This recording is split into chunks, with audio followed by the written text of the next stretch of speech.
Charlène Romao, elle est là. Ouf. Donc Charlène est une des très rares spécialistes en France de la mode végane, qui est un axe de marché en plein développement, et elle va nous expliquer qu'est-ce que c'est, qu'est-ce qu'il y a dedans, quel type de produit et quel type de cliente. Bienvenue Charlène. Bonjour.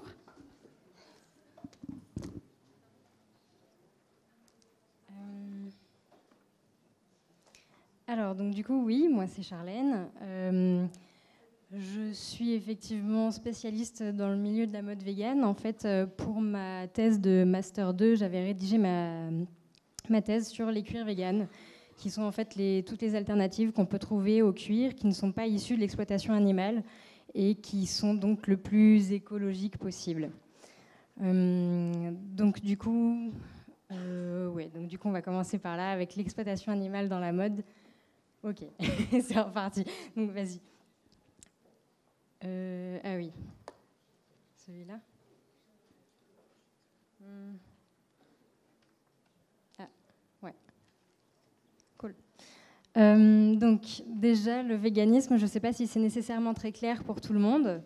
Donc quelque chose de vegan, c'est quelque chose qui est entièrement exempt de matières issues de l'exploitation animale ou de quoi que ce soit, de quelques produits ou sous-produits issus de l'exploitation animale.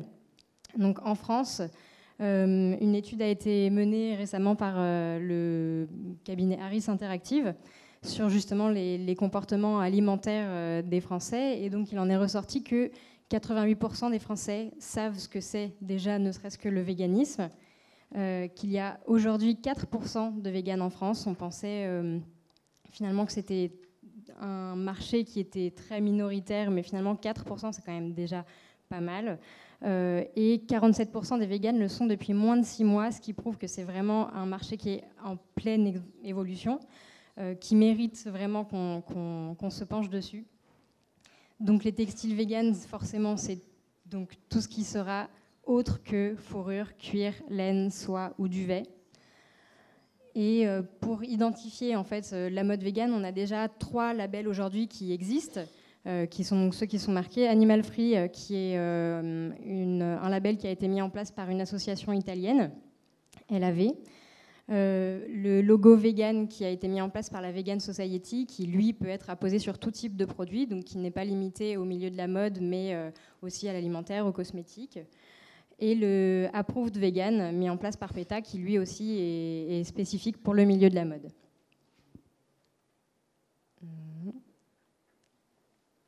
Voilà.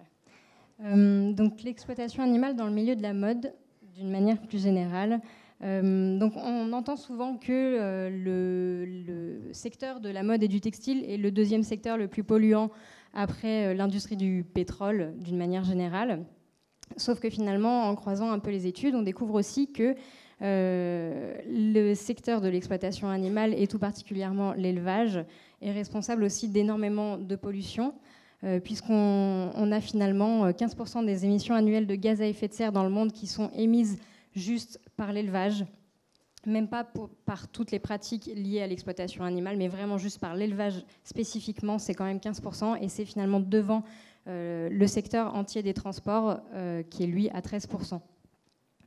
Donc finalement, on pense en général que c'est pas très important face à la pétrochimie, mais finalement, ça reste quelque chose qui est très grave. Donc ça, c'est d'une manière un peu plus générale aussi sur quelques chiffres clés sur l'exploitation animale d'une manière générale dans la mode. Aujourd'hui, du coup, par manque de temps, je vais me concentrer surtout sur la suite qui est plus spécifique sur les alternatives au cuir. Voilà, qui est pour moi en fait le plus intéressant parce que le plus méconnu. Aujourd'hui, on entend beaucoup parler de la fourrure. Enfin, c'est un peu logique finalement maintenant pour tout le monde que la fourrure, on n'aime pas. Mais ça ne l'est pas plus que ça pour le cuir, alors qu'en fait, c'est réellement aussi quelque chose qui est important à tout point de vue, aussi bien au niveau de l'impact que ça a sur l'environnement, que l'impact que ça a sur les animaux et l'impact que ça a sur les humains qui travaillent les matières. Donc on a, pour juste parler de quelques chiffres clés, Ce qui concerne le kilo de cuir qui se vend plus cher que le kilo de viande, c'est Yves Berger, qui était donc, à l'époque DG de Interbev, qui dont les propos avaient été recueillis par l'AFP et qui déclarait que donc, du coup, maintenant on se fait de l'argent, le kilo de cuir se vend plus cher que le kilo de viande.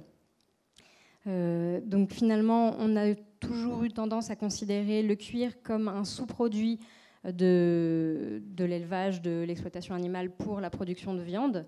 Mais c'est finalement une erreur de penser que c'est un sous-produit, c'en est un coproduit, puisque d'une manière générale, la valeur du cuir pour les animaux qui sont également tués pour leur chair est de 20 à 40% de la carcasse de l'animal. Quand ce n'est plus, quand finalement on va traiter par exemple des autruches qui sont quasiment exclusivement tuées pour leur peau, puisque c'est 80% de la valeur monétaire de l'animal. Et après, bien évidemment, de petites choses qu'on ne soupçonne pas forcément, ou alors où on va supposer que c'est un peu de simples rumeurs, mais que ce n'est pas la réalité. Et si le cuir de chien se vend, puisque en fait, dans plusieurs pays, comme notamment en Chine, il y a peu de lois sur la protection des animaux, et où au final, les animaux qui sont utilisés pour leur peau ne sont pas nécessairement protégés d'un point de vue juridique. C'est pourquoi des chiens sont ramassés dans la rue en fait, et dépecés dans des conditions extrêmement horribles, et ensuite revendus en fait, à travers le monde même à des industriels qui ne savent pas forcément exactement ce qu'ils achètent, et du coup finalement les consommateurs non plus ne savent pas vraiment ce qu'ils achètent. Au milieu, on voit du coup quelques chiffres par rapport à l'impact que ça a sur Dhaka, qui est donc du coup la capitale du Bangladesh, où il y a la majorité des tanneries dans le pays, et qui est vraiment impactée aussi bien au niveau de l'environnement qu'au niveau des humains qui travaillent les matières. Puisque aujourd'hui, du coup, aux abords du Buriganga, le risque pour les personnes qui travaillent aux alentours et qui vivent aux alentours, le risque de cancer est élevé de plus de 3 fois, parce qu'ils baignent réellement dans toutes les matières chimiques qui sont utilisées pour tanner le cuir, avec le tannage au chrome. Je pense que vous savez à peu près comment c'est fabriqué, et effectivement c'est des matières qui sont extrêmement nocives et où les personnes travaillent à la main sans protection, où des enfants y travaillent. C'est les mêmes conditions que pour l'industrie textile, d'une manière générale, qu'on a pu découvrir avec le drame du Rana Plaza ou autre, qui est vraiment spécifique d'une façon encore plus accrue dans le cuir. Voilà, donc après, le chiffre aussi que j'aime beaucoup, qui est assez impactant, c'est du coup la dépense en eau pour une paire de chaussures en cuir conventionnel, qui serait estimée en fait par donc la marque Beyond Skin, qui est une marque de chaussures véganes, qui a fait en fait un recoupement de différentes études, et qui en fait a estimé que la quantité d'eau nécessaire à la création d'une paire de chaussures en cuir conventionnel, donc vraiment cuir conventionnel, on va dire tanné au chrome dans des mauvaises conditions, la paire de chaussures de base finalement du consommateur moyen, qui équivaudrait à prendre un bain par jour pendant 40 ans. Autrement dit, 14 600 bains. C'est énorme. Je pense que ça représente bien en fait à quel point on oublie que le cuir, au-delà d'être une matière, est à la base issu d'un animal. Donc forcément, quand on prend en considération toute l'eau qui est utilisée pour l'élevage des animaux et ensuite pour le traitement de leur peau, on arrive à des chiffres complètement exorbitants. Mais au-delà donc du coup des problèmes, il y a beaucoup d'alternatives qui existent. Donc je vais passer ça par manque de temps, mais du coup voilà, là ça va être déjà pour vous montrer des alternatives entre guillemets logiques auxquelles on pense rapidement quand on pense du coup à des matières qui sont véganes. Donc on a ici en fait des exemples de quelques marques qui ne sont pas forcément entièrement véganes, mais qui proposent beaucoup de produits qui sont véganes, ou certaines le sont entièrement. Hoodlamb, qui est une marque végane et qui du coup fait des manteaux. Donc on a des exemples, des jeans en cuir bio. Hoodlamb, du coup, c'est un mélange de chanvre et de coton bio. La Révolution Textile, qui fait tout en lin, qui est écologique, même si pas forcément labellisé bio. Et Amour Vert, du coup, la veste en l'occurrence, qui là est faite en coton bio majoritaire et avec du coton recyclé. On a aussi donc forcément des alternatives qui sont recyclées. Donc là, ça va être surtout avec des alternatives qui sont synthétiques, mais entièrement ou partiellement recyclées. Donc on voit qu'on peut atteindre voilà, de façon... ça paraît encore une fois logique, mais on peut faire vraiment du haut de gamme et vegan et écologique et éthique avec des produits synthétiques si on prend la peine justement de trouver des alternatives recyclées. Il y a la marque, par exemple, Vaute Couture, qui est une marque très connue, qui est vegan, donc qui est la marque vegan la plus connue, on va dire, qui a été une des premières à se positionner réellement, et qui est une marque haut de gamme américaine, qui fait des produits qui sont vraiment d'une excellente qualité et qui travaille toujours pour aller plus loin dans l'impact écologique positif et qui va utiliser des matières qui sont vraiment quand même constamment toujours à la pointe de la technologie à ce niveau-là. Là, on est sur des alternatives un peu moins connues. Donc l'asclépiade, qui commence un peu à faire parler d'elle, qui est donc en fait une plante qui pousse au Canada et qui peut être utilisée de la même manière que du duvet animal, qui a un très très haut pouvoir thermique, tout comme le PlumeTech, qui a été développé par la marque Save the Duck et qui fait des manteaux, donc des doudounes ou autres, qui sont du coup qui sont aussi extrêmement résistantes au froid, qui protègent du froid plutôt. BioSteel, du coup, qui est en cours aussi de développement, qui est sur le modèle de la soie d'araignée, donc du coup qui est une matière extrêmement résistante et qui du coup serait entièrement végane et biodégradable. Après, on arrive donc sur des alternatives qui là peuvent vraiment prendre le pas sur le cuir. Donc, je vais parler aussi un peu de l'appellation de cuir vegan, puisque finalement, ça paraît complètement paradoxal de parler de cuir vegan, puisque par définition, si c'est vegan, ça ne peut pas être un cuir. Mais je pense qu'aujourd'hui, c'est l'alternative la plus logique pour parler de ça, puisque déjà, en fait, personnellement, je n'utilise pas le terme de simili-cuir, parce que dans un premier temps, déjà, c'est un terme qui est souvent péjoratif dans l'esprit des gens. On va penser simili-cuir, c'est mauvaise qualité, c'est plastique. Et puis, en plus de ça, c'est pas nécessairement un terme qui est juste, dans le sens aussi où toutes les matières qui sont utilisées en substitut au cuir et qui sont véganes n'ont pas pour vocation d'imiter le cuir nécessairement. Elles en sont un bon substitut, mais elles n'ont pas pour vocation première de l'imiter, donc c'est pas un simili-cuir. Donc finalement, puisque le cuir, à la base, ça veut simplement dire la peau, ça paraît plutôt juste de parler de cuir vegan, puisqu'en fait, il s'agit principalement de matières qu'on va utiliser en substitut de peau et qui sont même parfois, en fait, visuellement très proches du cuir, même si ce n'est pas nécessairement le but. Donc sur cette planche-là, en fait, on voit par exemple des synthétiques. Chez Good Guys, donc, qui est une marque végane, c'est ici une alternative qui est faite en microfibre de polyester recyclé. Donc ça reste certes du plastique, mais recyclé. Donc je pense qu'on est quand même dans les très bonnes alternatives. Idem chez Matennat, sur le sac qui est présenté ici, c'est fait en PET recyclé, donc en plastique de bouteille recyclée. Et chez Cyclus, qui n'est pas nécessairement une marque végane, qui parfois utilise aussi du cuir, mais qui en fait sur certains modèles utilise du polybutadiène upcyclé, donc de la chambre à air en fait upcyclé, et qui fait des modèles très impactants. Celui-là, en l'occurrence, avait été utilisé dans le dernier film de X-Men, il me semble. Enfin, on peut avoir des looks vraiment très, très modernes, très futuristiques, avec des alternatives qui sont viables et écologiques. Là, on est sur les alternatives au cuir qui sont d'origine organique. On voit donc par exemple Ananas Anam qui a développé donc le Pignatex qui est fait à partir de fibres de feuilles d'ananas, qui là pour le coup peut vraiment avoir une ressemblance proche du cuir, même si ça a un aspect très, très craquelé pour l'instant en fait.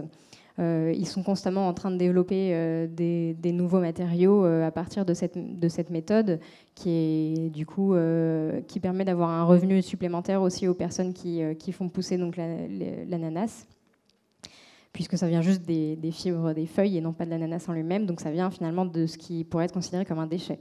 Chez Eterial, donc une marque végane aussi qui développe des produits à partir de liège. Le liège qui est une alternative particulièrement intéressante puisque lorsqu'on retire l'écorce primaire de l'arbre, on n'a pas besoin de l'abattre pour le récolter. Et la transformation est principalement mécanique, donc du coup il y a extrêmement peu d'intrants chimiques qui viennent dans la fabrication du liège tel qu'on peut l'utiliser pour en faire des matériaux alternatifs au cuir. Chez Paper No. 9, en fait, qui est une petite boîte à Brooklyn, qui elle en fait développe des alternatives qui sont donc aujourd'hui pas entièrement véganes puisque cirées avec de la cire d'abeille, mais ils sont en cours pour voir justement à trouver des alternatives à la cire d'abeille pour pouvoir le proposer en version entièrement végane et qui est en fait faite de, donc c'est un tuile de coton qui est enduit avec du papier recyclé, avec de la pâte à papier recyclée. Et chez Ahimsa, qui est donc une marque de chaussures véganes, eux utilisent du latex végétal qui est enduit sur, c'est pareil, donc des toiles de coton ou autres. Les matières en dessous peuvent être facilement changées. Et le latex végétal qui est aussi une belle alternative, puisque quand il est récolté, le latex, pardon, de façon logique, on ne tue pas l'arbre. C'est comme si nous, on allait faire un don du sang. On peut en perdre un peu tant que ça reste dans une mesure raisonnable, il n'y a pas d'impact sur la nature. Voilà, donc là, du coup, je vais juste parler du fait que moi, j'y crois, en tout cas. La mode vegan, c'est évident, mais je pense que c'est quelque chose qui réellement évolue de plus en plus vite. Il y a de plus en plus de personnes qui en font la demande. Il y a de plus en plus de marques qui naissent, qui proposent des alternatives, surtout dans le domaine du coup de la maroquinerie et de la chaussure, puisque c'est là où c'est le plus difficile de trouver des alternatives écologiques, esthétiques, véganes et éthiques. Et donc en fait, on voit très bien que ça se développe à tout point de vue et aussi dans tous les types de marchés, puisque par exemple, on a chez Esprit une ligne de chaussures véganes qui est tout à fait accessible en termes de prix. On en a aussi chez Doc Martens, où tous leurs modèles de base sont maintenant aussi disponibles en version végane. Et après, forcément, on voit constamment des collaborations qui naissent. Donc, par exemple, entre Adidas et Stella McCartney, donc, qui est une créatrice végétarienne qui n'utilise aucun cuir, aucune fourrure. Donc, tous les modèles qu'elle fait en collaboration avec Adidas sont par défaut véganes. Et donc, du coup, aussi la collaboration qui avait eu lieu entre Amélie Pichard et Pamela Anderson, qui a eu beaucoup de succès, puisque voilà, particulièrement là, sur un créneau qui n'avait pas encore été touché, qui est vraiment la jeune création française. Donc tout le monde s'y met, du plus accessible au plus haut de gamme. Et je pense que ça concerne vraiment tout le monde. De plus en plus de demandes sont présentes. Et si vous vous rendez sur des salons spécifiques comme le Veggie World qui a eu lieu le week-end dernier ou le week-end d'avant, j'ai une très mauvaise notion du temps, mais le Veggie World qui a eu lieu juste avant, il y a énormément de marques véganes dans le textile et vraiment de plus en plus. À chaque nouveau salon, on en voit vraiment de plus en plus. C'est vraiment des dizaines et des dizaines de marques qui sont en train de se créer depuis ces 2-3 dernières années. Il y a vraiment un essor immense depuis ces dernières années. Et comme on a bien pu le voir dans l'alimentaire, ça s'est développé très vite. C'est en train de faire pareil dans le textile. Donc ne ratez pas le créneau. Merci.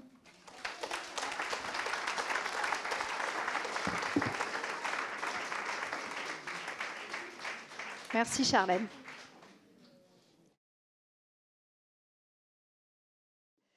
Et on est très heureux de vous entendre sur ce sujet un peu nouveau pour nous. Donc vous allez nous éclairer. Merci beaucoup de l'invitation. Oui, l'économie symbiotique, c'est le résultat d'un travail en fait de recherche et d'observation des nouvelles logiques économiques et productives qui avaient émergé ces 50 dernières années, en fait, ou qui s'étaient redéveloppées ces 50 dernières années. C'est une période de temps comme ça, on s'aperçoit que c'est à ce moment-là que ça s'est développé, de toutes ces logiques économiques et productives qui vont vers la durabilité ou qui vont vers des nouveaux modes sociaux comme l'économie collaborative, pair à pair, entreprise libérée, etc. Et de me rendre compte que finalement, derrière la diversité de leurs appellations, de leurs activités, elles présentaient une cohérence de fonctionnement remarquable. Et comme je les ai trouvées dans absolument toutes les activités, à toutes les échelles, de rendre compte que finalement, dans le silence, il y avait une nouvelle économie qui avaient émergé dans nos sociétés. Et donc, comment on fait pour... je vous fais des petits signes pour les diapos. Je fais comment? Ah, c'est là. D'accord. Hop. Non, ça, c'est pas ma diapo. Vous n'avez pas mon PowerPoint? Ah. Bon, bah, c'est pas grave. Alors, je vais vous faire du live total. Donc, ce qui est étonnant, c'est qu'on peut voir, en fait, d'abord, il faut comprendre qu'on le sait tous, on est dans une période de crise. Je crois que ça fait, enfin en tout cas moi depuis ma naissance à peu près, j'entends parler du mot crise. Et la crise, qu'est-ce que ça veut dire? En chinois, ça correspond à 2 signes, 2 idéogrammes. L'un qui veut dire risque, l'autre qui veut dire opportunité. Antonio Gramsci disait « La crise, c'est un ancien monde qui tarde à mourir et un nouveau monde qui tarde à voir le jour ». Michel Serres, dans un remarquable petit essai qui s'appelle « Le temps des crises », donc s'intéresse à ce mot et dit finalement le mot crise vient du grec qui veut dire choisir, qui veut dire juger, qui veut dire choisir entre 2 voies. Et en médical, c'est l'état, c'est la maladie, et dont on sort, en fait, non pas en revenant à l'état initial. L'état de santé après la maladie, ce n'est pas l'état initial. C'est au contraire un nouvel état où finalement, il s'est passé des transformations dans le corps. Le système immunitaire s'est mis à fonctionner. Il y a une nouvelle vie, en fait, qui s'est mise en place pour permettre le retour à la santé. Et donc, cette période de crise, on voit bien d'un côté tous les problèmes que nous avons. On voit bien l'accélération du changement climatique. On voit bien les risques de crise financière qui reviennent. On voit bien à quel point on est en crise sociale et crise de sens, puisque la dépression est devenue la première maladie du travail au monde. Donc on voit bien les côtés négatifs. Et il faut être lucide là-dessus parce qu'on est vraiment dans un risque d'effondrement de nos sociétés, de nos civilisations même. Et il faut être aussi lucide sur ce qui se passe, ce qui est en train de se passer, qui est une période incroyable d'opportunités, avec des innovations remarquables. Et la première opportunité de cette crise, c'est ça, c'est qu'on est dans une ère d'innovation, je pense qu'on vient de le voir, absolument remarquable. Et ces innovations, on les trouve dans, comme je disais, dans toutes les activités, énergie, agriculture, urbanisme, construction, biens d'équipement, de consommation, mode d'organisation sociale, nouvelles infrastructures, Internet, enfin, ça n'arrête pas. Et monnaie complémentaire, et puis des formes sociales aussi qui sont en résurgence, comme les coopératives où le mouvement est né il y a 150 ans, mais qui sont en totale résurgence. Et on peut voir 3 grandes révolutions. Il y a une révolution qui concerne la société, c'est l'entreprise libérée, c'est l'organisation en pair à pair, latérale. L'information ne vient plus du haut de la pyramide pour se diffuser, donc une information choisie, distillée, etc. Au contraire, c'est un monde en réseau, un monde fluide, où l'information part d'un endroit, va en rejoindre un autre, etc. Un monde où, avec notamment Internet, tout le monde peut accéder à chacun sans intermédiaire. Ça, c'est extrêmement important. Si vous êtes sur un réseau social, vous pouvez rencontrer qui vous voulez sans demander l'autorisation de personne. Et dans l'entreprise libérée, par exemple, enfin l'entreprise libérée, j'aime pas utiliser ce terme parce que tous les entrepreneurs qui y passent n'utilisent jamais ce terme. Il n'y a que ceux qui, on va dire l'entreprise organique, l'entreprise opale, comme la présente Frédéric Laloux.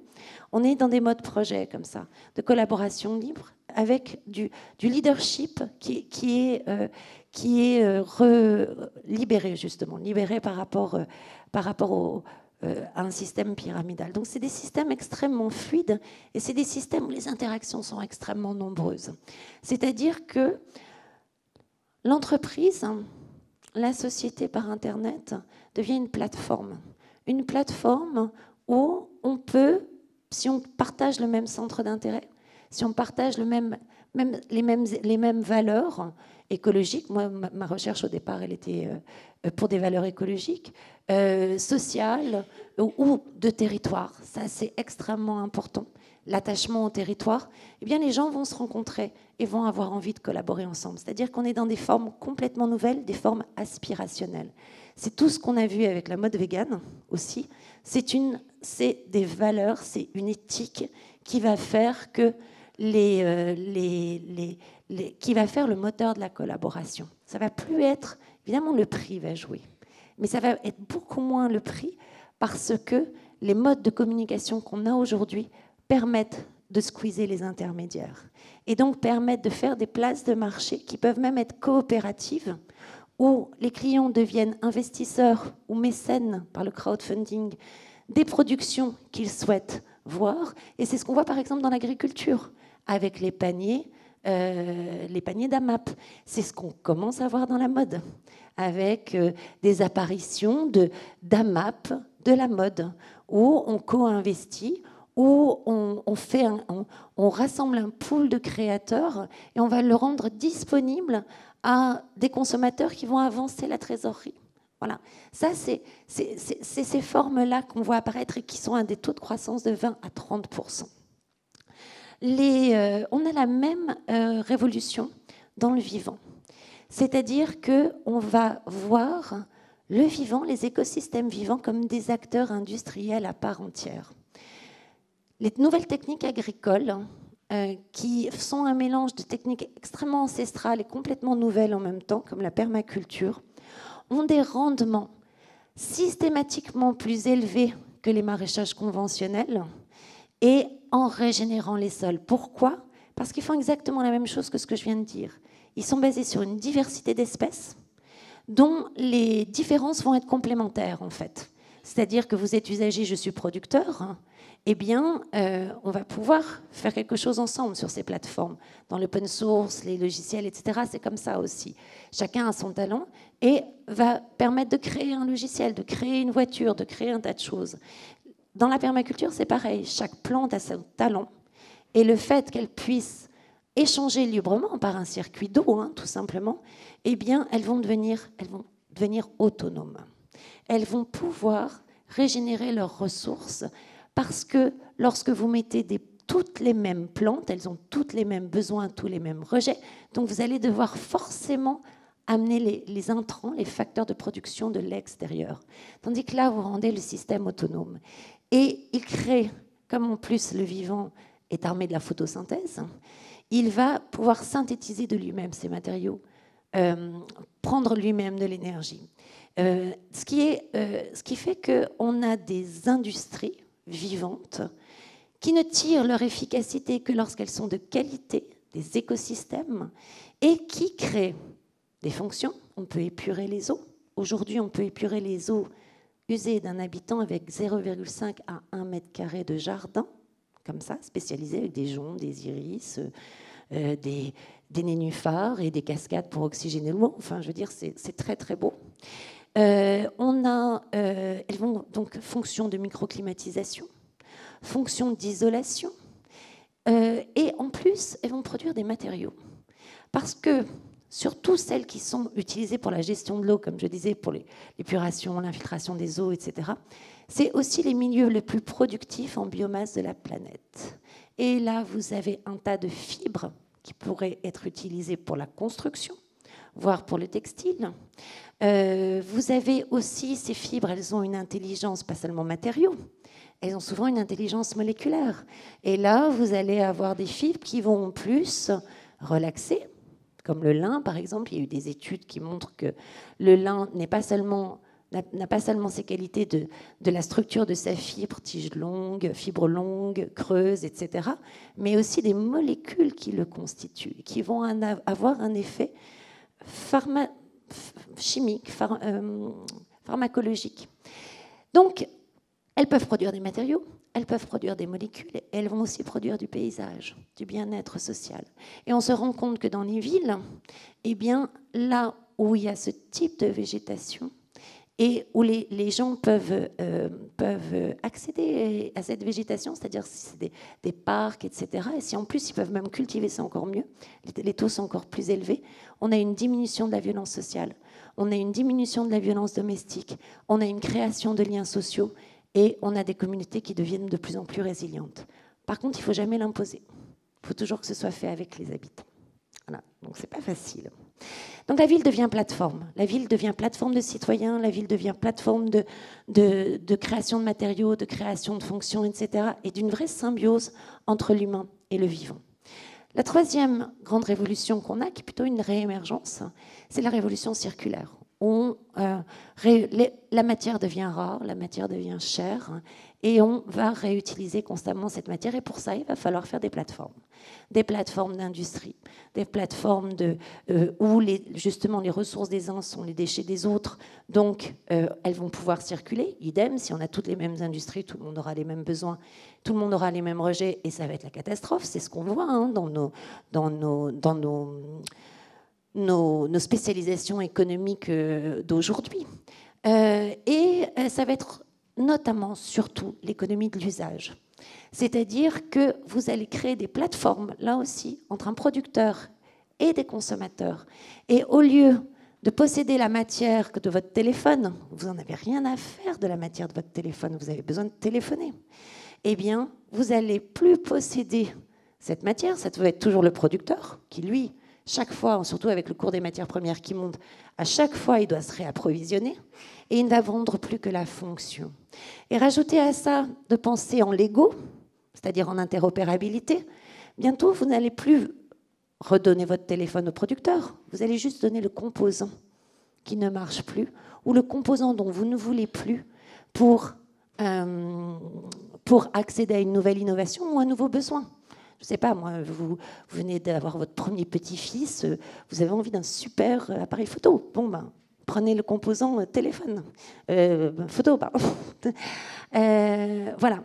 Et ce qui est assez étonnant, c'est que tout cela, tout ce que je vous ai raconté, vous l'avez vu, il fonctionne de la même façon. Et sur un mode radicalement différent de l'économie actuelle. C'est-à-dire que pour cette économie-là, vous avez besoin de diversité, alors qu'on a tendance à standardiser. D'accord ? Il faut la diversité. L'intelligence est dans le système si le système est divers. Vous arrivez même à... C'est la diversité aussi au niveau du consommateur. C'est-à-dire que vous arrivez même à un niveau pour des coûts moindres à une personnalisation de l'objet, à une personnalisation. Les projets qu'il y a, par exemple, dans la mode, et je pense à la Fabrique Idéale, notamment, qui expose là, on arrive à une forme d'AMAP qui va vous permettre de personnaliser vos vêtements, une sorte d'autonomie vestimentaire, en fait. Donc c'est extrêmement puissant. Deuxième principe commun, elles organisent tout un territoire de flux entre la diversité de leurs acteurs. Donc soit c'est l'énergie, la matière, l'information qui circule, et quasi systématiquement, ces communautés s'organisent selon des territoires d'intérêt et de valeurs, parce qu'elles sont capables de se rencontrer librement. Et ça, c'est le troisième principe, c'est qu'elles sont toutes basées sur une coopération libre. L'open innovation, l'innovation ouverte, etc., c'est la même chose. Elles recherchent toutes l'efficience en énergie, en matière et en information. Toutes. Et c'est ça qui fait leur rentabilité. Quand je vous parle des réseaux sociaux, Facebook, Google, etc., aujourd'hui, les GAFA plus Microsoft sont les cinq plus grandes capitalisations boursières au monde. Et on voit la puissance de ces systèmes. On voit la puissance de ces systèmes productifs. À chaque fois, vous avez des facteurs d'au moins 10 d'efficience. D'accord ? C'est énorme. Le cinquième principe, elles forment des écosystèmes, ce que je vous disais. Et elles entretiennent ces écosystèmes parce qu'elles en utilisent les services. Lorsque vous prenez de la biomasse, vous faites des cultures juste pour aller les brûler, c'est un non-sens. Vous perdez l'écosystème qui aurait pu être sur ces surfaces, vous perdez la matière, vous perdez les molécules, tout ça pour prendre une liaison carbonée qui est disponible dans n'importe quel produit organique. C'est-à-dire que, sincèrement, ça, pour moi, ça me rend furieuse, hein, parce que c'est vraiment... on va dans le mur énergétique là-dessus, on va dans le mur écologique là-dessus, ça conduit à des monocultures, et on brûle toute une intelligence qui aurait été disponible pour nos sociétés et qui crée des filières territoriales. Et enfin, 6e principe, elle se réinclut, en fait, dans les équilibres écologiques et physiologiques terrestres. Pourquoi ? Parce qu'elles sont principalement basées sur des biomatériaux, parce qu'elles utilisent les écosystèmes vivants, et donc vous transformez le carbone de l'atmosphère en objet dont vous avez besoin, comme les chaussures qu'on a vues. Ah, ben les voilà. Vous voyez ? Ça fait un cycle, en fait, où d'un côté, vous diminuez les impacts, tout ce qui nous nécessite de la matière, de l'énergie, etc., qui sont nos machines. Et de l'autre côté, vous prenez les écosystèmes vivants comme des écosystèmes, des acteurs industriels à part entière, qui sont très productifs, et qui, du coup, vont vous créer des matériaux, absorber le carbone, remettre de façon distribuée les fonctions socles écologiques planétaires qui sont aujourd'hui extrêmement malmenées. Et ça crée des emplois, parce que c'est des filières territoriales. Ça crée, comme je disais, de la santé, du bien-être et de la paix sociale. Ça, voilà. Et c'est pour ça que je l'ai appelée l'économie symbiotique, parce qu'en fait, c'est une économie extrêmement productive, et la symbiose, c'est le phénomène le plus productif et le plus efficient du vivant. Et elle organise une symbiose entre l'activité humaine, la régénération des écosystèmes vivants et la régénération des liens sociaux. Et ça, on le voit, pour que ça fonctionne, il faut que ce soit de la production à la consommation, à la gouvernance. C'est-à-dire que plus les systèmes... Alors c'est compliqué au départ, hein, il ne faut pas forcément vouloir tout de suite faire la gouvernance tout de suite. Mais lorsque ces plateformes, ces communs, ne donnent pas la gouvernance à leurs contributeurs, eh bien, finalement, ils deviennent prédateurs de leurs contributeurs. C'est-à-dire qu'ils ont une très forte valeur, ils ont une très forte productivité, et finalement, ils ne rendent pas la valeur financière. Et c'est ce qu'on voit avec les GAFA, dont je parlais tout à l'heure. Eux, ça s'arrête à la gouvernance. Alors que quand on ouvre la gouvernance, les consommateurs peuvent devenir aussi vos investisseurs. Ce qui change complètement. Et la deuxième oui, donc ça c'est les principes dont je vous parlais. Hop. Ah non, je vais en arrière. Hop. Et la deuxième grande opportunité, c'est que dans le même temps, aussi depuis une 50aine d'années, les études sociologiques, les études aussi qui s'intéressent aux grandes mythologies, les études de consommation montrent qu'on a une société qui est en profonde mutation et qui va sur ce qu'on appelle le caring, c'est-à-dire le care, la société du care, pardon, la société du soin, oui, je fais une confusion parce qu'en fait, caring a pris son nom à cause de ça. Excusez-moi. Même s'il a mis un K, c'était une des motivations. Et donc, on est vraiment dans une société qui recherche de nouveau, qui allie le soin de soi. Bon, décidément, je n'y arriverai pas avec mon PowerPoint. Qui allie le soin de soi, le soin des autres et le soin de sa planète. Et ça, c'était 4% dans les années 60. Ça représenterait maintenant 30 à 40% de la population et du marché, ce qu'on appelle les créatifs culturels et les LOAS en marketing. Voilà, donc je vous remercie.